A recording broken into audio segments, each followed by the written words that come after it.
welcome back to another episode of Buffalo Happy Hour. We have an interesting interview here today. We're super excited. Obviously, Mike is not here, so we are going to be doing this interview a little bit differently.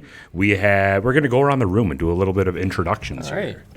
Well, as you guys may know me, I'm Tyler Malone. I'm manager and future heir of Addie's Wine and Spirits, and a very big fan, not a mega fan, but a big fan of Buffalo Happy Hour. I'm Dan Chrisman. By the way, you spelled my name wrong last time. Did I really? 2 N's, yeah. Oh, damn. Yeah, that's all right. You'll correct it this time, I'm assuming. Yeah, it's 3 N's. Dan Chrisman, Cuvée Imports. I am the importer of the wines we'll be talking about today.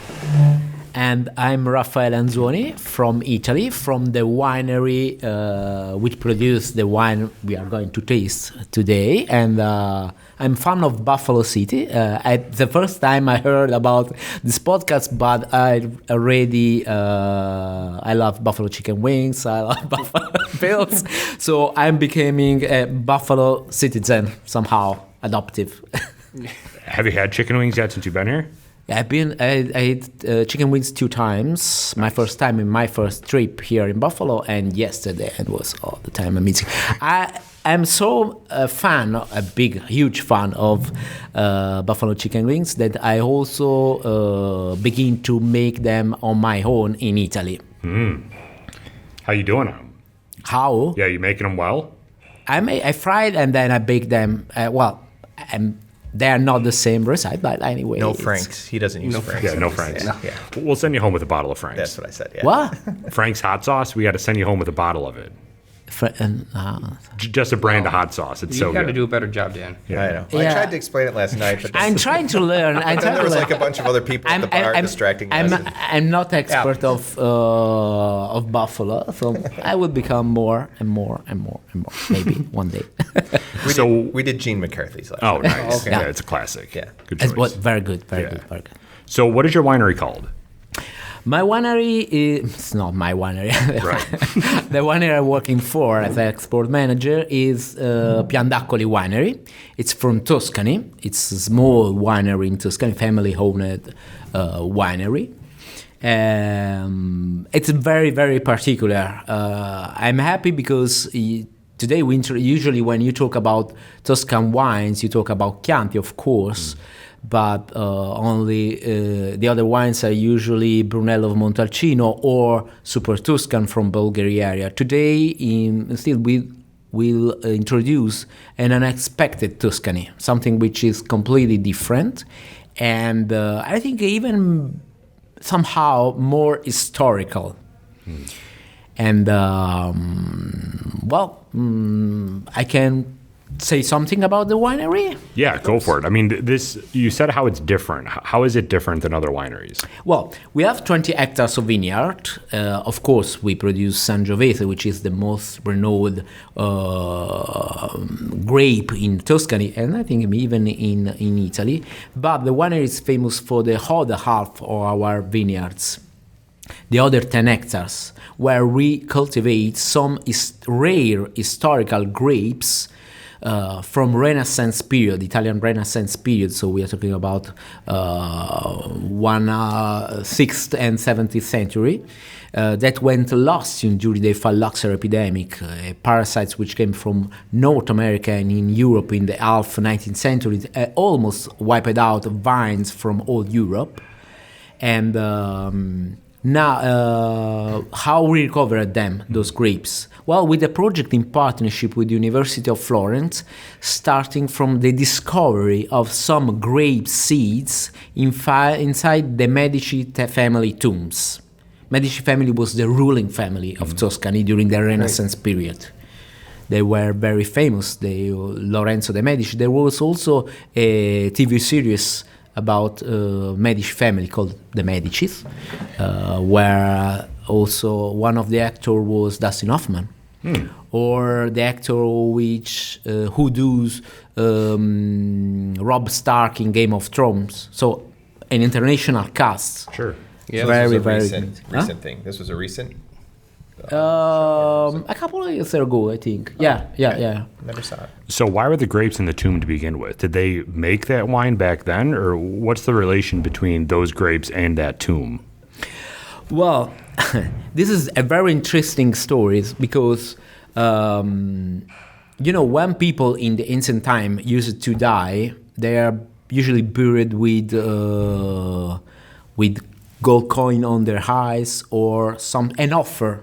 So this is superstition. But not only this.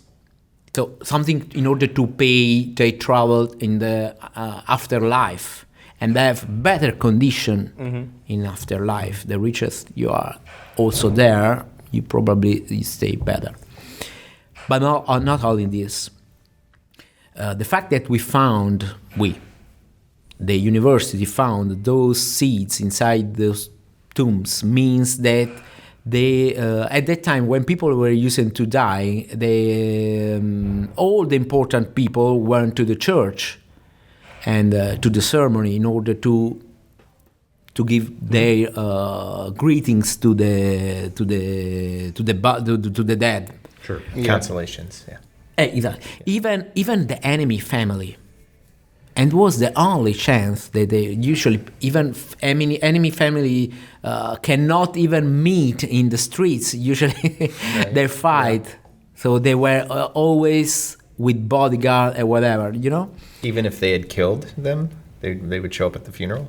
Yeah, exactly. Oh, wow. Think about it. For example, think about it. Also, just to make sure. Right. Yeah, exactly.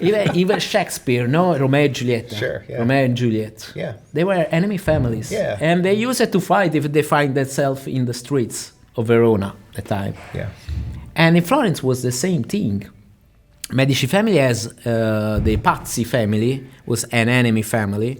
And in fact, they tried to make a conjurer, kill Lorenzo de' Medici in the church because they were without bodyguards. Sure. Cosimo de' Medici died in order. Cosimo de' Medici was made. The actor was Rob Stark. The actor of Rob Stark died in order to save his brother Lorenzo de' Medici from the enemy knife.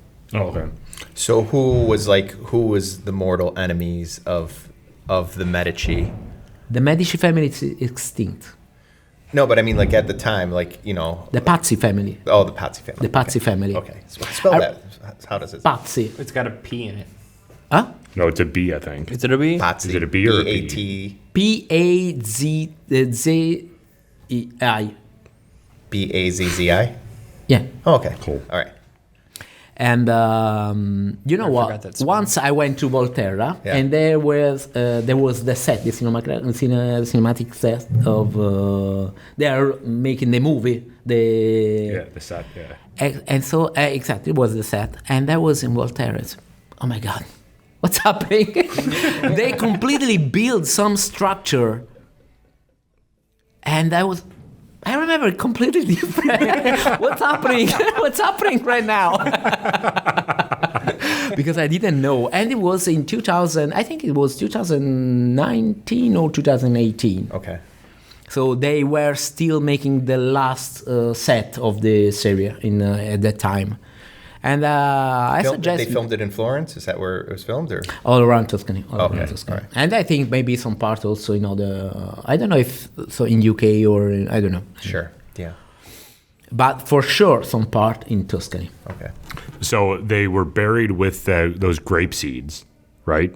Yeah. And was it close to their family first, or something? Where they buried with grape, of course. Sure, in century, the grape went rotten and only seeds remain. And so what's the tie with their family? No, it's not tied with their family. Consider this. Medici family was the ruling of all Tuscany. So those grape are local from Tuscany, indigenous from Tuscany, autochthonous from Tuscany. So they used to be buried with symbol of richness and power. So velvet or silk clothes. Florence has a very long tradition of luxury clothes. Jewel, gold, but also the real status symbol at that time, food and wine. Think about it, was the period that English and Dutch were fighting for the control of Molucca Island, Ambon, Ternate, where in Indochina, where there was the trading of nutmeg, cloves. Spanish and Portuguese were fighting for the control of pepper, black pepper from India, black tea from India, and or cinnamon in Ceylon. Ceylon was dominion of the Dutch. So they were the company, the trading company, Western trading company. They were extremely remunerative trading, even more probably the gold, because those kind of goods were also light. So a ship full of this kind of stuff it was $1 billion of actual day worth. And so the very status symbol was food and wine, because they're crazy expensive and nobody can say that. So also it was the moment the people, the banquet or something, was a moment to show the power of the family. So having the remain of grape here in the tombs means that they were used to use this grape for making their wine, and they were the top wine. And Medici family were used to compete with the other two real power at that time, so church and the court of France, because Medici family gave 4 popes, if I remember good, 4 or 3 popes, and gave 1 wife to the King of France. Caterina de' Medici was the wife of King of France. So this was the stage they are used to work on. Sure. Now, was that when they would pair them with the seeds, with the clothes?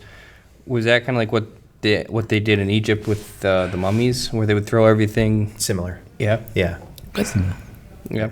So was the Bazzi family, did they also get buried with their riches as well, or was this just something that Well, Medici probably yes, they do, but I don't know.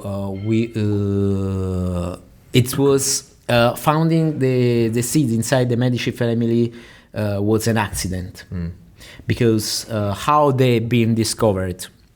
Well, it happened at the end of World War II. Allied forces were advancing in Italy from south to north, while the German forces were retreating. Allied were bombing and advancing. Germans were mining bridges or buildings, laying minefield and whatever, in order to slow the advance of Allied forces.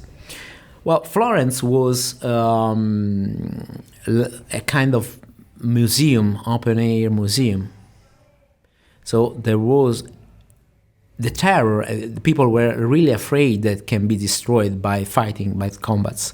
So a lot of pieces of art were brought under earth, crypts, catacombs, every place where you can hide and save this piece of art from fighting. And between those pieces of art were included also some sarcophagus of Medici family. Lorenzo de' Medici sarcophagus was done by Bernini, so a great artist. Even the other, maybe minor artists, but something really interesting. Well, eventually, at least the city, the downtown, the city center of Florence was saved by bombing, because of the influence of the church, both with the Allied forces, both with German forces. So, government on one side, the government of German on the other side. So at the end, the war end, and eventually they have to bring back to surface all the stuff. During the transport, some of those sarcophagus fell and get opened or broken. At that time, there was no other chance to study what's inside because they didn't know the X-ray. Sure. Yeah. So it was the chance to study what was inside. And the University of Florence said, okay, let's see what's inside. And they found the remain of the body with luxury clothing And at the feet of the dead man, the remains of offer of food and wine.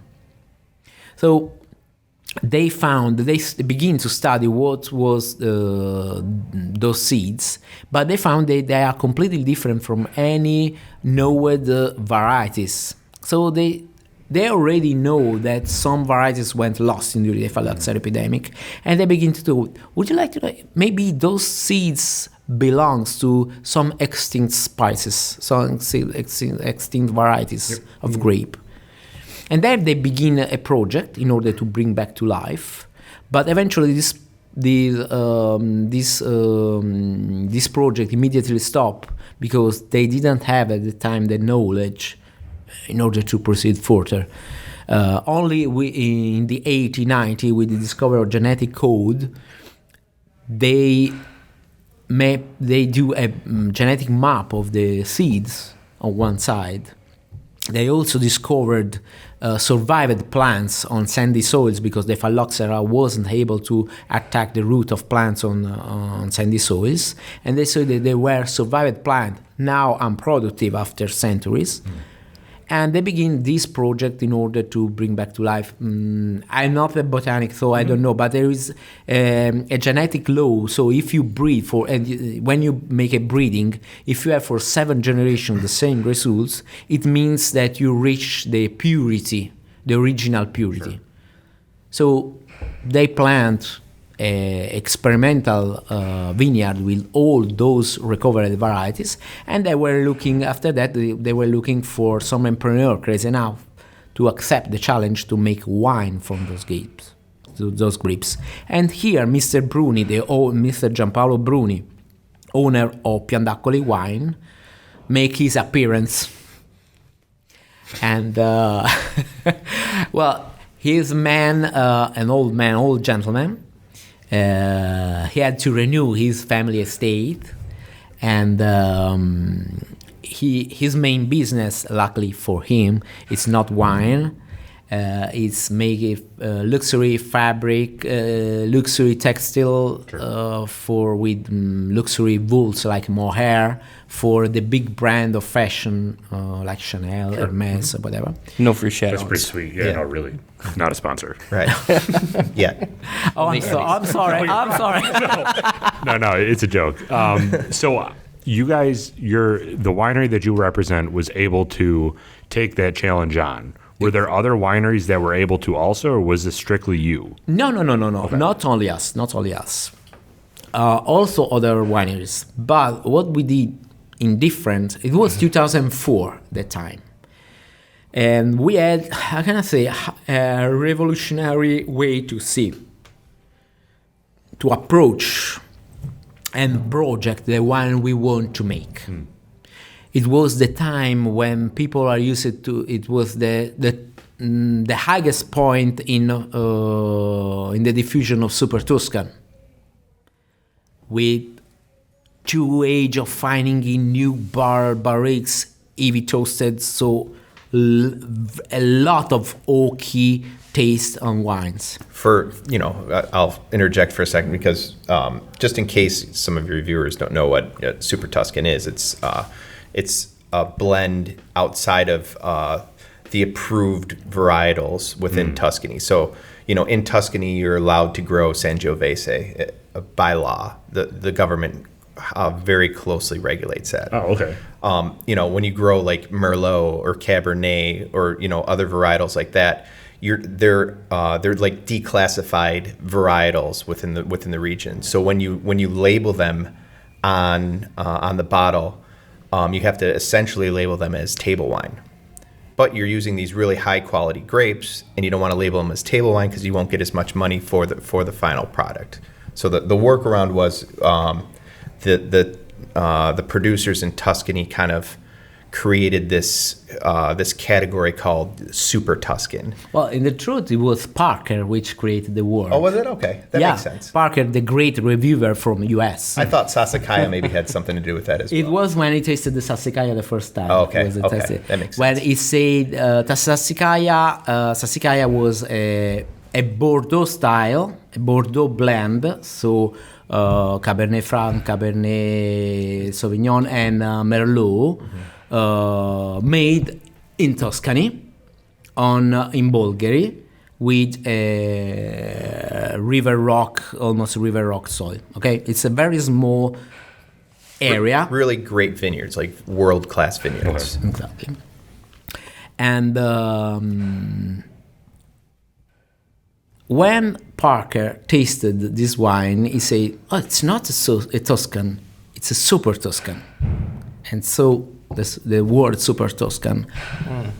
The legends say. So that was a classification to separate this type of wine from regular table wine. Yeah. Because there wasn't a regulation from the government of Italy to differentiate them? Well, they had been growing in the region. They had been growing a lot of Bordeaux varietals, and they were growing well, and they were blending well.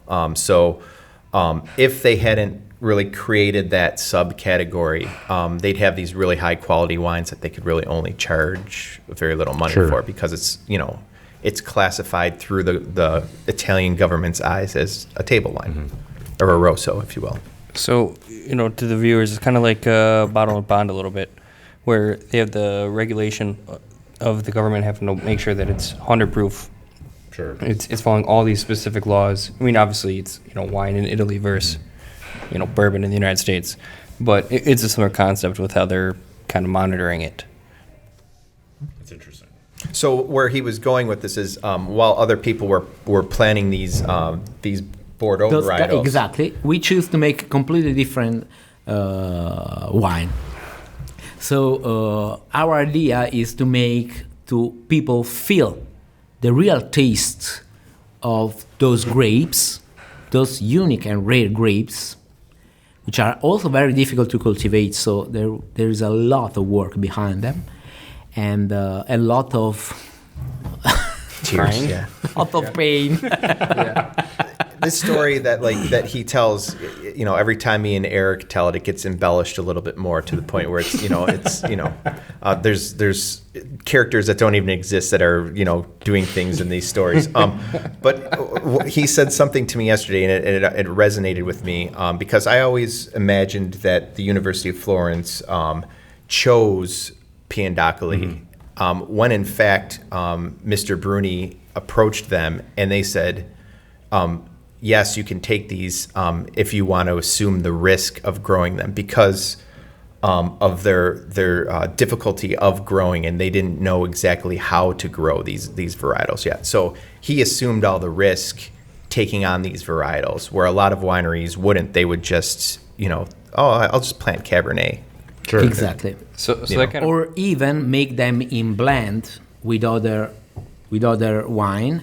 We started like this because we have to know something to learn how to make this wine.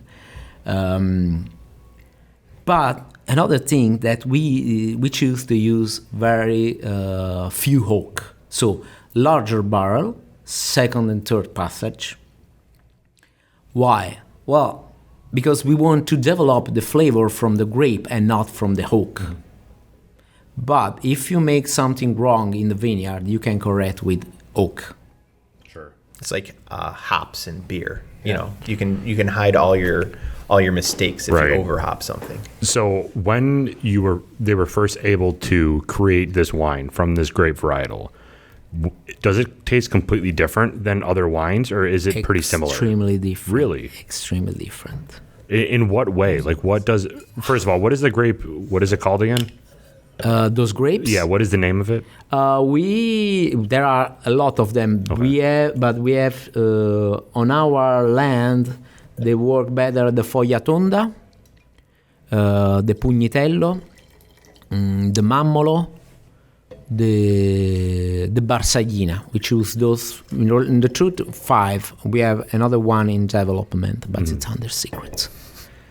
It's top secret. So what differentiates all those 4 from each other? They're very different. Very in style. different. Completely Okay. different, but sometimes even completely different from any other wine you ever taste. You can find something very, very unique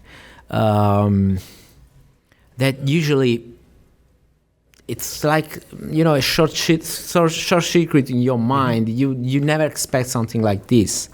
Did you think something went wrong? Did they think something went wrong when they tasted it the first time? And they're like, this is so different. Or was that kind of expected that it was going to taste different? No. Because, other producer try to make them. Okay.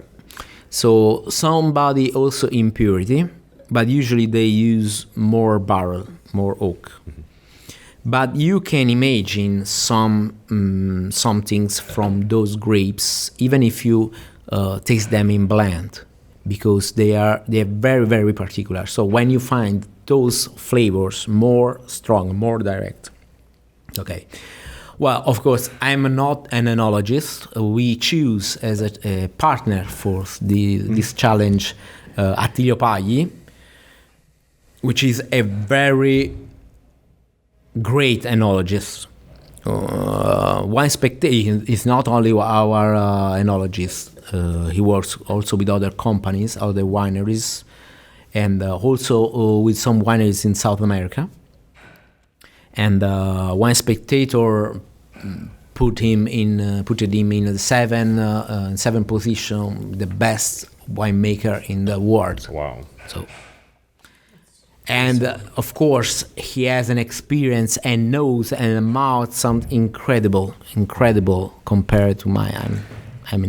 You have to consider too that when you were saying this earlier, and it never really even dawned on me, but when they took on this experiment, really, if you will,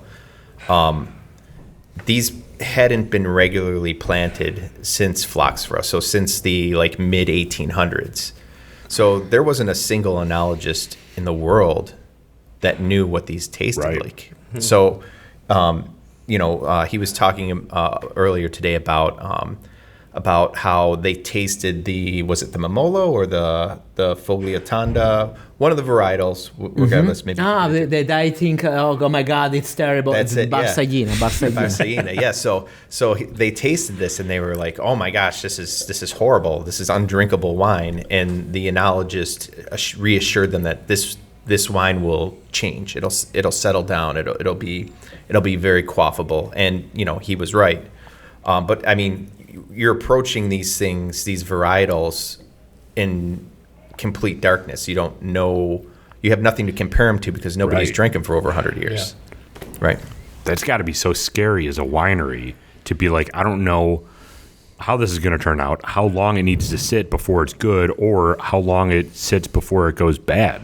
And think about the Mr. Bruni that all the time, oh my God, I'm losing a lot of money. Right? Yeah, it's wild. So in front of us, we have the Chianti, right? That's what this one is. Exactly. So is this the staple, what always is the one of the best sellers, or is this just one of the ones that we have here today that we're trying? No. Of course, the biggest part of wine we make are, anyway, Sangiovese based, and the best seller of our winery is still the Chianti. Chianti and Chianti Risalto. Since the 50s, it's been... yeah, exactly. Yeah.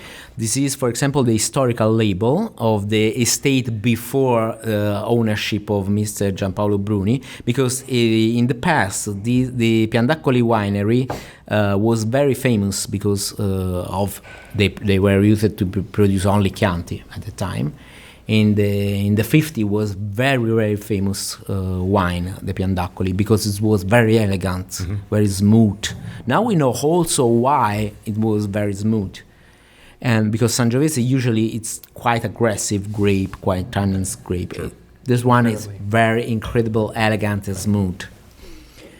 And which is also to make both this Chianti and the Chianti Riserva, we make all our wine in a completely different way from other wineries because we are crazy, I think.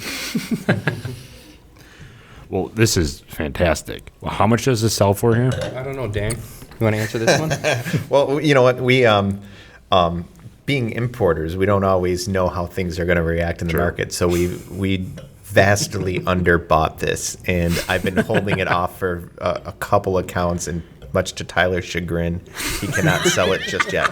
So give us a few months to. It's getting on a boat right now. Give us a few months to It'll get be it about over. $15 on the shelf. Yeah, it'll be right around. 50. At Addie's Wine and Spirits. Yes. And Lexi's Wine Download and their Spirits. app. So the wines that we tried today, or that's on the table right now, are all of them going to be available here, or is some of these not? These have been in the market already since 2019. Okay. Right?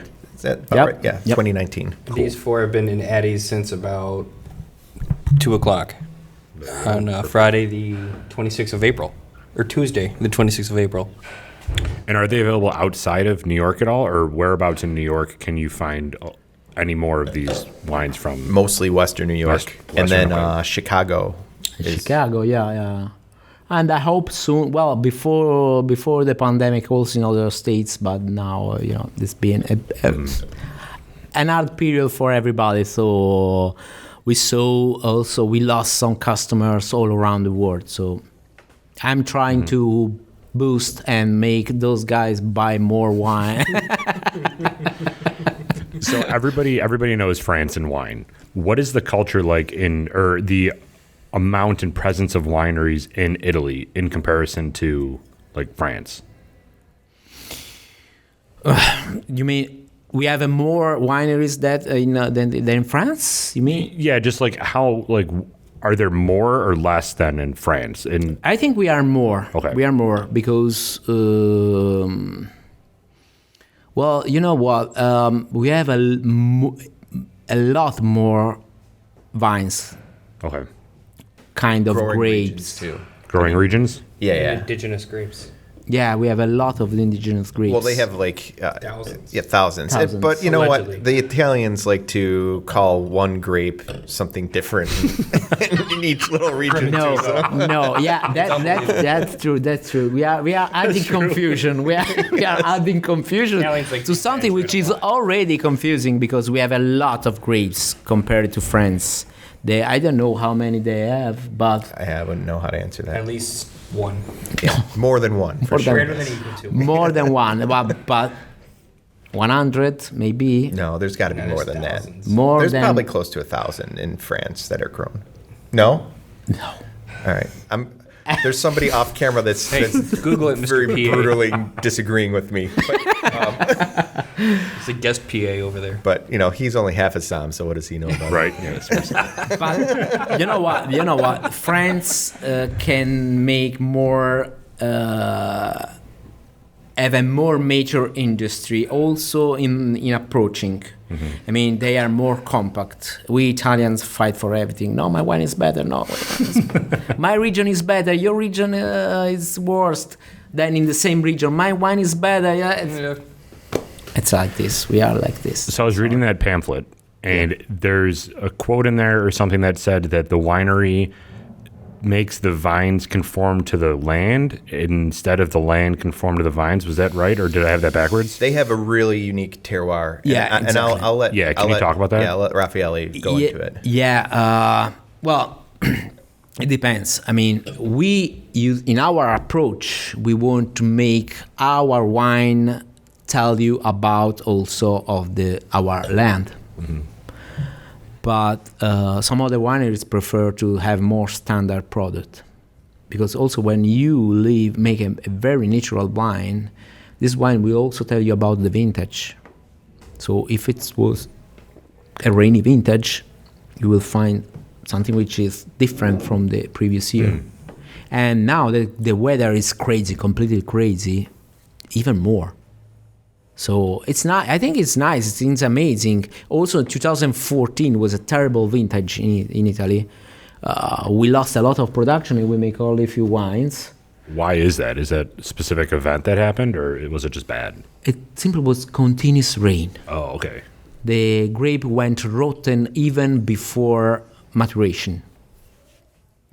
So we make only 2 wines, and I like them. They are completely different from the previous vintage, but I like them because they tell me that it was a very difficult year. Sure. So our land, and we like to express it, it's very unique because it was on a delta of a prehistorical river flowing from an ancient glacier. And this river, which was huge, this glacier, covered all the north part of Italy and also up to Grenoble. So it was very huge. Covered also different mountains with different different origin of minerals. So now, for example, and flowing this river brought all these kind of minerals in our land, but also this river digged 5 deep canyons, 5 deep ravine, and deposited all this kind of material, so river rocks or clay, in a completely heterogenic way. So we have some vineyards close to other with completely different soil. And in fact, our way of producing Chianti and Chianti Riserva, we have 11 different clones of Sangiovese, and we make a combination of all those Sangiovese with the different land. How many are grown in Tuscany again? How many different varietals of Sangiovese has about 700 different clones. Not all of them are good for making wine, but so a very huge quantity of combination. But you grow 7 on your property, right? Oh, no, 11 and 7 for Chianti and for Chianti Riserva. Okay. Is that normal for No. for them to use? It's something 7? crazy. It's something crazy. But also we combine. For example, our harvest. We go to pick one grape on one grape on another vineyard, another, because we want the combination of different clones with the different soils. So, for example, we have all the line in the vineyard with the number. We say, okay, today we harvest line. This vineyard, the Grancaia vineyard, line 5 to line 12, for example. But only the first half, because on the other half, it's on the other side of the hill, it may be the soil is different. Something crazy, completely crazy. It changes that quickly, just from one side of the vine to the other? Yeah, of course, Wow. it changed because it's a different climate and different soil, maybe because the river deposited different kind of soil over there. So we have a very great combination of clones and lands. And this way you have a very wide and complex, both on the nose and the mouth, Chianti, even if it's Sangiovese 100%, extremely wide and well balanced. But even more important, those ravines create a microclimate which give us, thermal excursion, continuous thermal excursion, difference of temperature from cold to hot, all day long. In the plant with the grape on top react, making the skin of the grape thicker. But all the interesting material for making wine, like the terpene, like the anthocyanins, the polyphenol, the polyphenolic, the tannins and whatever are in the skin. You make the wine from the skin, Right. not from the inside part, which is only Water. Water and sugar. Exactly. This seems much brighter than the other one. Yeah. So this is there's more. What is this? you have the Chianti still. Yeah, you were talking slow. and not. Okay. I'm always in late. I'm sorry. Yeah, so this is the Reserva, and this is from Better Vineyards, so the Cru vineyards within Piandaccoli, and these wines have more acid to them to begin with, so over time that acid kind of dissipates and becomes more quaffable. But if we were drinking like the 2021 vintage, it's pretty much undrinkable because of How much acid the there is? amount of acid in there. Yeah. So is 2015 so this would be what, 7 years? Is that kind of that sweet spot, or would it even get better past that? Oh yeah. So this I mean, as you were saying, so there's still acid in this. Yeah. So there's still time for this wine. You could still age it for 5-10 years maybe. Don't know. Don't know. It's gone too We will quickly, so I don't know. Yeah. We will see. Yeah. This bottle you will not specifically be able to age that long. No, this one I don't think so. This specific bottle, no. So the Reserva, I'm butchering that pronunciation, but that is just the Chianti, but from that different area on the vineyard, right? That different. No, compared also with the white label Chianti, this wine is fined. This one is 2019. This one is younger. It's fined only in steel tanks. Oh, okay. This one is fined in big barrels of French oak for 1 year, and then we keep them for at least. Our policy is to keep them for at least 43 years in the barrel. Sorry, not in the barrel, in bottle, because in this way we can find the wine, but in glass the finding is neutral, so you will develop flavor from the grape and not from the barrel, right. not from the oak. But it's a lot slower, the finding in bottle. The big barrels that they if they age them in too, the smaller the barrel, the more oak treatment you get on it. Same with whiskey. Yeah. And the faster the wine grows, the wine fine. Right. Because there is more contact in surface. So are these brand new French No. barrels? No. Okay. No, they No, certainly are. no. What was in them before? Wine. Oh, okay. Yeah, So they just just more re- wine. yeah, I got you. yeah, Okay. No, of course, we renew our stock of barrels, but about the 5-10% we renew each year. Okay. The other are second and third passage. So, for example, when we introduce a new barrel, we make some wine. We put some wine there for the first passage, and then we blend some part of that wine in the other in order to make it don't feel too much the oak. Yeah. And after that, it becomes second passage, then third passage, or whatever. In this way, they are used so that they release less oak flavor. Do you release the barrels after the third passage, or do you keep going? We keep going for some time, Okay. and then after that, we sell them. Sure. Agroturismos, they make them into little apartments.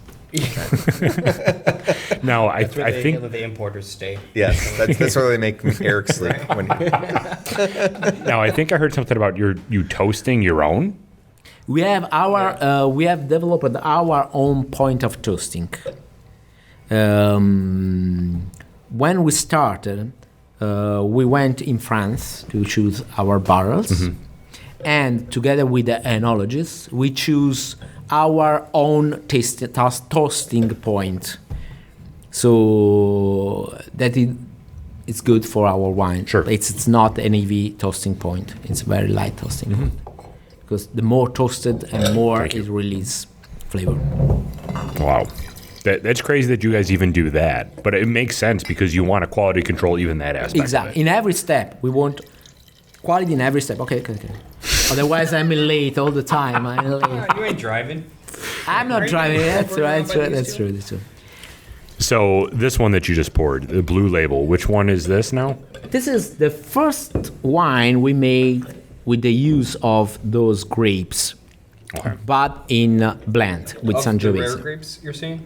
Or of the rare grapes? Yeah, They exactly. found it? Correct. Those other comes a lot Yeah. with a lot time after. This is a blend of Sangiovese, other crus of Sangiovese, other clones of Sangiovese with Pugnitello, 70% Sangiovese, 20% Pugnitello, and 10% Fogliatunda. And this was the first wine we made with those grapes. The first two wines we produced were the red label, the Cosmos, and the Imprimis, the blue label. We started with those two wines. And I have to say that you immediately feel the difference between the Imprimis and the other Sangiovese. Oh my God, yeah. You right? That's a big difference. Right on the nose. Yeah. And only in total a 30% of difference of the other grape. Yeah. I wasn't expecting it to be that big of a difference. Now, Even for me, who's not like a huge wine person, that's a big difference. Yeah. It's not as sweet to me as the other two. No. And this is the oldest wine that he offers us as well. This is a 2012. 2012. You say 2012, but there's still a great acidity. So Yeah, it 10 still has years time old. to go. And keep in mind, too, these wines that we're drinking right now, we opened these, with the exception of the first Chianti, we opened these right around 10 o'clock this morning, maybe 9:30. So, I mean, they've had all afternoon. It means we are drinking wine since. That's what I was just going to say. You guys drinking all day. Yeah. It's all for work. Now I understand why I say, okay, I'll use more. So to me, this tastes different than it smells. Is that the same to you? Like, to me, on the nose, it smells kind of earthy and like not as sweet, but that taste kind of punches you a little bit, like a very sweet plum. Good. And try to keep those flavor in mind because you will find them after impurity. You will find more impurity in those flavors. So those rare varietals, are you only blending them, or are you also releasing wine with them individually? You mean in 100% Yeah. impurity? Yeah. Yeah. You are?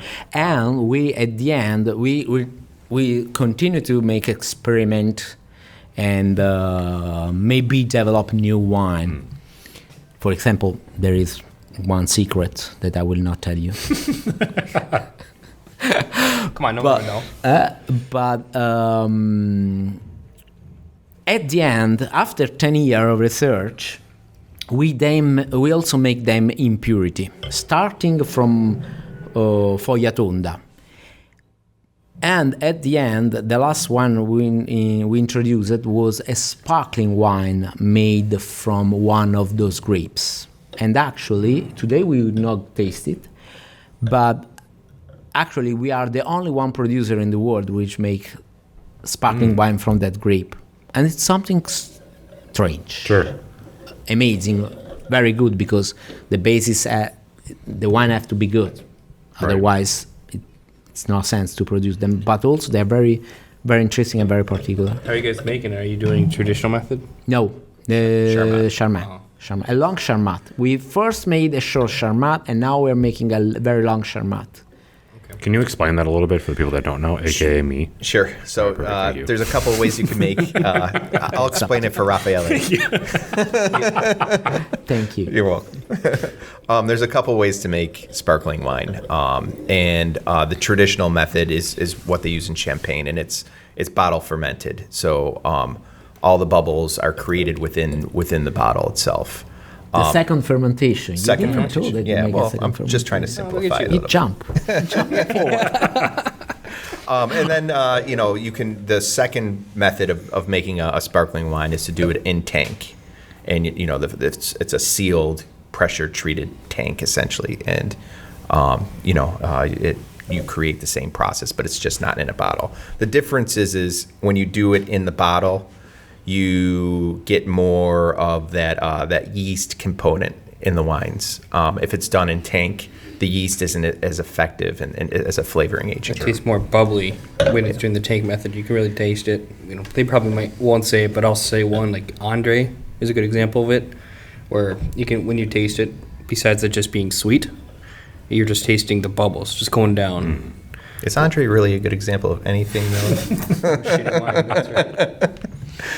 So, would there ever be a push for the culture of wine in Italy to verify these types instead of it being a special Tuscan or super Tuscan, to have it be its own category within the government, or is it all we're okay with it being a super Tuscan and going? Well, Super Tuscan now are under category. Okay. Well, in the truth, no. Super Tuscan, the word Super Tuscan still something very under singular interpretation. But anyway, usually the Super Tuscan was considered a Bordeaux made in Tuscan. Okay. This starts like this. They'd have to classify what grapes are allowed to be. Yeah, the put into Sangiovese it, is and then- also allowed. In fact, and then, control yields and all that other stuff. And I'm not sure that anybody. no, now they here also would this it? is first Sassicaia its own denomination, Sassicaia DOC. It's only Sassicaia. Oh, when did that happen? I don't remember, but it happened. Okay. Now they have also. just trust me. Trust me. Don't look it up. Don't Google that. Do not Google it. No, Google them. And also now it exists Bulgari DOC. Yeah. at that time it didn't exist the Bulgari. Now it's an area, and it's that area. You cannot make Bulgari if you're outside this area, and it's pretty small. The Italian government's always refining its exactly. wine law. So they'll add territories or expand territories or make sub-territories within. But nowadays, Super Tuscans are still under IGT, which is one of the largest denomination. And you can use the Bordeaux blend or Sangiovese or a few other grapes. In fact, they usually call these our Super Tuscan, but in the truth, it's more in provocative way because it's made completely different from Super Tuscan. But this is a real blend of 3 Tuscan grapes made on Tuscan soil. Right. So this might be a stupid question, but then what is table wine? Crappy wine. Well, yeah, obviously. Table but wine not is... always. I mean, Actually, that is true. That is not always That is true. a fact. Table wine is wine without any kind of denomination. Okay. Sassicaia, the first Sassicaia was a table wine. Sure. It's rogue varietals. So Right. The quality, not to completely keep plugging Sassicaia here. No but, free shout-outs. That can be very cheap, but Yes. The example of Sassicaia, it can be extremely The grapes are Overpriced. phenomenal. amazing. No. Sassicaia is I don't say it's overpriced, but of course with high price. Yes. So it's basically a catch-all bucket Yeah. for other grape varietals that don't have their own specific denomination. Sure. But there was an additional catch-all bucket, Super Tuscan, that is an elevated aspect of that to differentiate that from table wine. If you were a winemaker in Italy and you wanted to, just throw some money away, you would plant like Viognier in the middle of Tuscany and call it table wine. You know what I mean? That's essentially I gotcha. how it works. Okay. Now, didn't it start because, was it World War II? They went through, they destroyed all the vineyards, or a bunch of it, and then the Italian government just wanted to start fresh and just get Italian wines back on the map, so they just let anything go. And then that kind of ruined what people's thoughts of Italian wine was. And then that's what kind of started the IGT and all the laws and regulations. Or am I just completely wrong there? And I'm thinking of another country. All the policy of Italian government in the last year was to make higher quality wines and, if possible, more recognizable abroad, easy to recognize abroad. And to classify. Yes, but they are, of course, they make a lot of confusion as usual. And the Italian government, it sees the production of wine as a huge part of the economy.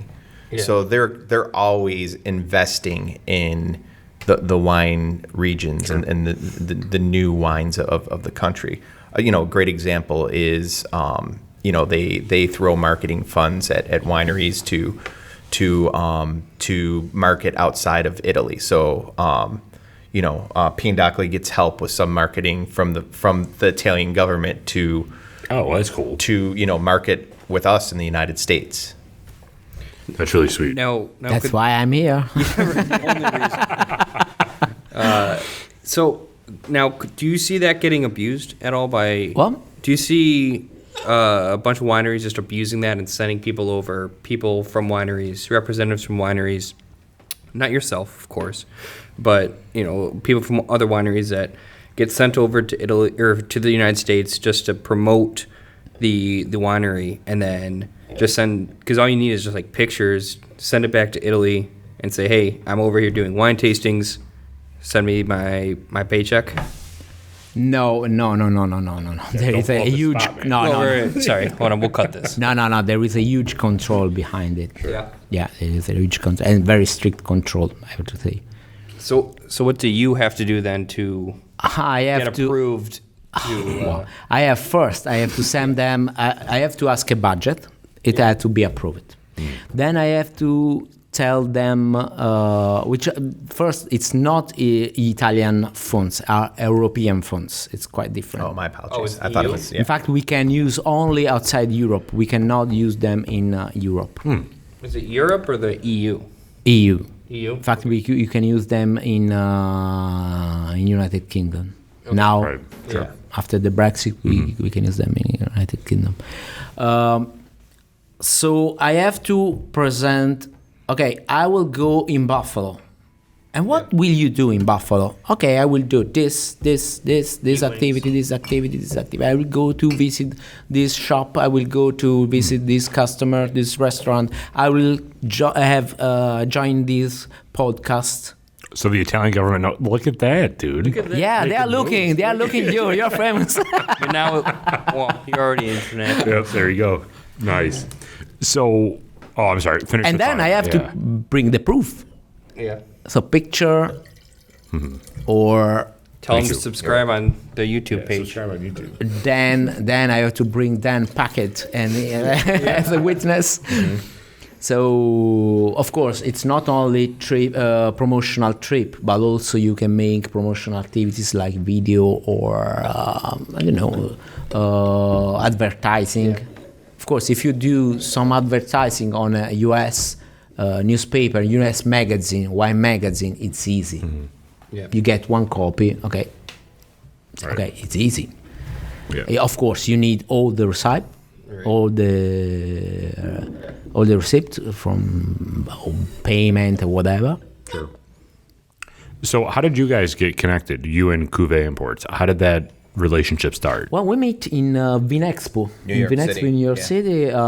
It was 2018 2018, yeah. That was the first Long year. time ago. I think it was in New York City. in New York City. Yeah. 2018, that's like 30 years ago at this point. Right? Yeah. Right? Yeah, really. Right. Yeah. Yeah. So Eric and I go to these like buying conventions all the time, and some of them are stateside, some of them are in Europe, and we meet a lot of people, and it's kind of rare that we meet somebody that we can walk away from and and just be like, oh yeah, we wanna be doing business with them. So we go to a lot of these things and just often walk away empty-handed. And then they meet me with my shark. And I was like, who's that dapper guy right there? So now this one in front of us, this is a Fogliatanda, which is 100% of that. 100% of Okay. Fogliatonda. Okay, we choose to keep the name. Fogliatonda is the name of the grape. And it's not our invention, it's the historical name of the grape. Means round leaf, because the leaf of this plant is round. Sure. Very easy. And we choose to keep the name of the grape on the label because the few people who knows the grape, maybe they say, oh wow, Fogliatonda, and they buy it. So, did you feel the flavor, the unique flavor you felt before in the imprimis here, more stronger? Yeah, a little bit. But what I'm getting with this is this one is super thick. Like, to me, this is very full-bodied, more It's than very the other full-bodied, one. Is that a characteristic of that grape? Well, I think, in my opinion, it's a medium body. Okay. But I know this one very, very well, compared also with other wines. Well, probably if you want to talk about a unique standard, yes, it's a full body. More than in premise, I have to say I don't think so, but it's more intense. Sure. More intense. And also because it has such unique flower, such unique flavors. It's very interesting to find it a place and also try to categorize it because it tends to flee away. It's something unique. It's very, very different from any other Tuscan wines. And for example, you have some uncommon flavor like sweet leather, or if you ever had the chance to feel it with your nose, the carob. The carob, the fruit usually given to horses. Oh, okay. It's very You unique. never tasted that? I've never tasted that. Come on, man. Yeah, I honestly have never tasted it. I know you've been saying it all day, but I've never. Next time I will bring carob. No, but probably. I'll drink it. He's got it actually in his back pocket right How do you now. It has a very strong flavor. So imagine me at the custom. Do you bring some vegetables? No. And what's this? My perform. How do you spell that? Carob. CAROB. CAROB. C-A-R-O-B. Yeah. Okay. C-A-R-O-B. In I'll put Italian, a picture in here. caruba. I've never even heard of it before. Because it's typical from a Mediterranean vegetation. Hey, Okay, Eric, can you gotcha. look that up? Thanks, Jamie. Okay, PA. Yeah, exactly. It's something that usually is food. It's quite strange also to eat. And horses are like the carob. Yeah. So the Fogliatanda, how much does that sell for here? Because we had this last time we were in, right, with you guys. I don't remember if we drank the Pugnatello or the Fogliatanda. I'd have to check. And plus, we were, honestly, we were at wine number like 12 Yeah, at that point. So Yeah, we were a bit of a blur at that point. Okay, this is the only excuse for drinking wine altogether. Okay, to get boozed. This one has a very interesting mouthfeel though to me because to me when I taste this, a lot of the full bodiness goes across the tongue and I get a lot of flavors on the outside of my mouth. Yeah, exactly. Because it's very enveloping for the mouth, and also it's very. You see how it long for a long time. Yeah. It's infinite, endless. And all this flavor, very interesting flavor. You can have some tobacco from Virginia, black pepper, raisin, laurel, licorice, coffee, a hint of chocolate, and some powder like graphite. So a very, very huge nose. Combined with this elegance and this extremely long end, and this interesting closure with of bitter almonds make it amazing when you have to pair it, for example, with a little bit sweeter meats like wild meats or aged, fine, matured meats that usually have also strong flavor. So they are very, very interesting for those kind of pairing. And also, for example, with truffles. Usually it's quite difficult to pair wine with truffles because truffles are very aromatic. Yeah. True. So this guy right here is $74.99 in our fine wine room.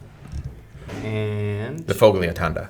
yes, I didn't want to butcher the name and embarrass myself there. I probably did anyways. He's probably cringing right It's now. Folia, right? The G silent. Foglia. Yeah. Foglia. Foglia. I know we have this kind of, this weird GLE. Yeah. So what is it like marketing a varietal that wasn't existing for the past 200 years? Like what is, when you're trying to sell to somebody, how do you market this? Well, first I say usually, do you want to try an unexpected Tuscany, or do you want to try a wine made from the grape used for making the wine of the aristocracy in the Renaissance period? That's a great marketing tactic right there. Or do you want to wine the Medici family was used to drink? But it depends, because not all the people knows Medici family. So. And but for sure, it's very extremely rare wine. So also, you want to try something which is very special, something unique, and whatever. Yeah, this is delicious. Oh, it's awesome, and I think kind of goes to what you're saying there. Another way to market that is just tasting it. Right. I mean, I assume you guys probably have some wine dinners going that you'll be doing, and maybe featuring this one. And We have one tomorrow night at that, I'm sure. at Aroma. Yeah. On Bryant, yeah. Yeah, and then I like to get some tastings here too. Yes, coming up. Awesome. So is this a common wine that you would pair with a tasting because of its profile and how kind of upfront the taste is with this? Sure. I mean, this wine in a wine dinner category is a bit price sensitive. So depending on the venue, I can approach the venue with this wine. Something like this, where you still get Fogliatanda, you still get Pugnatello in it, and it's still an interesting story, is easier to sell to a restaurateur for that category. Mostly because people don't love going to wine dinners that are $150 a person. So, it's just, it's a great wine. It's a special wine. It's less of a dinner wine, like a group dinner wine, than it is hey, you want to, as a waiter, do you want to try something super unique? Yeah. Now, what makes it special versus, a wine that, like we've talked about Sassicaia, you can have that all the time, but it's allocated, and for those that don't know, it's kind of like those Pappy bottles or the Blanton bottles where we only get X amount of bottles every year maybe. This, first of all, is this allocated or is it limited? And secondly, you guys will sell me as much as I can buy, right? I sure hope so. You can buy it. Because I can see us doing well with this one. But anyways, I think this will do very well in a store, but more importantly, in a restaurant setting. Yeah. There's that education element though to it too. Well, I think for a restaurant, because not all the time I can be there explaining what's the wine. I usually give some tips to salesmen or restaurants to say just add a few words in the wine description. So maybe historical wine from Tuscany. Only a few words that can attract the attention of the potential customer. Rare, extremely rare wine. Yeah. Something like this. Yeah. So people at least ask to you, what is this? Because you wrote this. Yeah. And I think it's a good way also because you can attract the attention of the customer without to be too much pushing. Gotcha. Or invasive, Well, I mean, even from a retail standpoint, Right, which is my next questions. I mean, if you get one of your employees to just even make a suggestion to a customer that they know would buy this priced wine, Right. It's that difference between making the sale and not making a sale. So you just really need to find a venue or a restaurant or a store that has that one person that can just kind of seek out those people that they know would buy it. Yeah. When I was in, when I used to work in restaurants and the last restaurant I worked in, I won't go into details as to what it was, but there was a waiter there, and It was McDonald's. It was McDonald's, yes, Wendy's. Oh, that's right. Double stacks. There was a waiter there, and he chose one wine on the list. It was a Tuscan blend as well, and I mean he would sell the crap out of that wine, like to the point where the manager at the time was like, I guess I'll have to buy another 3 cases of this wine for the week, because this guy, that's all he would push at the table. It was in that sweet price, the sweet price point, and it had that profile that everybody loved. Yeah. Sure.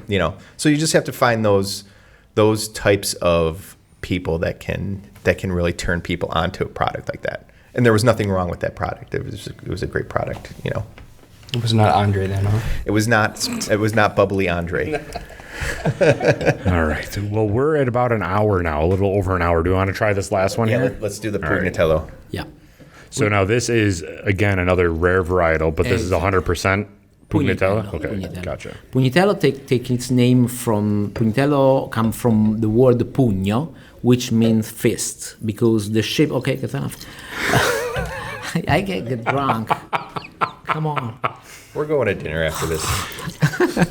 All of us? Perfect. Sure. You're more than welcome to join us. But after the dinner, I go to sleep. Yeah. And now, We're gonna now drink more wine after at dinner, I dinner. have to go to the dinner. It's all for work, remember? That's all for work. This one's more earthy. Yeah. A lot of ground. Yeah, exactly. Dirt. Exactly. It's completely different from the other. Oh, yeah. So I was saying it takes the name from pugno, which means fist, because the shape of the grape is very compact and small. So it resembles a fist. Very easy, like fogliatone.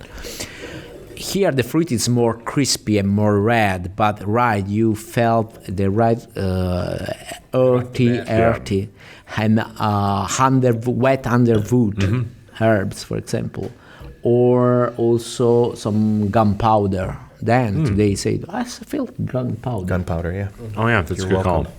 So we have we have the Pugnatello, we have the Fogliatanda, and then we have this one, which is a blend of those plus the other varietal, right? Sangiovese. Yes. Sangiovese. Okay, so what does Sangiovese taste like? Since we already had these two, what is a primary note? Oh, it's that one. Oh, okay. Here we go. Crushed it. Nailed it. Both of these. I mean, okay. Sangiovese. So what is the blend of the blue one again? Just so we can kind of round it all out and put it into perspective. What is the percentage of each varietal in that one? 70% Sangiovese, 20% Pugnitello, and 10% Fogliatunda. Okay. All our wines have a very light filtering, so in this way we preserve all the flavor. In fact, you can find some dust, can I say, inside. But this is very important to preserve the flavor of the grape and whatever. All are made in a very natural way. They are very healthy with a lot of antioxidant and anti-aging also. This one is very different. I think that this is the most different than all 5 of these. Like this is, yeah, I'm kind of speechless as how different this tastes than a regular red wine that I would normally have. But again, I'm not a huge red wine drinker. I'm a whiskey guy, but taking this in and tasting this is just very different than what I would even expect from a red wine. We were describing this earlier, and the Pugnatello, it's really more of an American palate. It's bigger fruit to it. It's got bolder flavors. It's a bigger wine. When we were choosing these wines, Eric and I had the Fogliatanda, the Pugnatello, and the Barcellina in succession with one another, and we said, well, should we bring in all 3? Let's try to start with just a couple. I loved the Fogliatanda. It's still my favorite. Yeah. Because it's got some elegance. Not that this isn't elegant, but it's got some finesse, I think, that this lacks. I think it's that old world style. Is that you're picking up there? It's more feminine in style almost. It's more old world style of wine. It's fuller. It has a better mouthfeel, I think, the Fogliatanda does. Yeah, absolutely. Yeah. Absolutely. And this is more new world, bold styles, bold flavors, even though it's an old world more wine. impact. Yes, more impact. So they're both steakhouse wines, but they are very different steaks that you're eating with. How much does this sell for here? $69.99. $69.99. Okay, cool. This is amazing. These 2 are in the fine wine room, and then these 2 are just on the shelf. And when Dan brings this one in, I'm still blaming him. That'll be out on the floor as well. Perfect. For $14.99. Is there anything else we didn't touch on about the winery that you'd like to hit on before we close it out? Oh my God, there are so many things that. Should we taste the next 5 wines? Yeah, sure. There are so many things that it's incredible because how the story of the winemaking, not only ours, of course, it's strictly tied with the story of humanity, of migration, of economics. It's incredible. Sure. And making wine from those grapes, it's like to make piece of history in bottles. Sure. So, and also to try something which is completely different. What I can say is that the best thing all of you can do if you come in Italy, to come to visit us and touch with your hand what I'm talking of. Do you guys make a white wine at all or no? What? Do you guys make a white wine? White wine? Yeah, white wine. Yeah, we have also white wine. It's not in the US. And Blame Dan. it's always his fail. I blame Eric.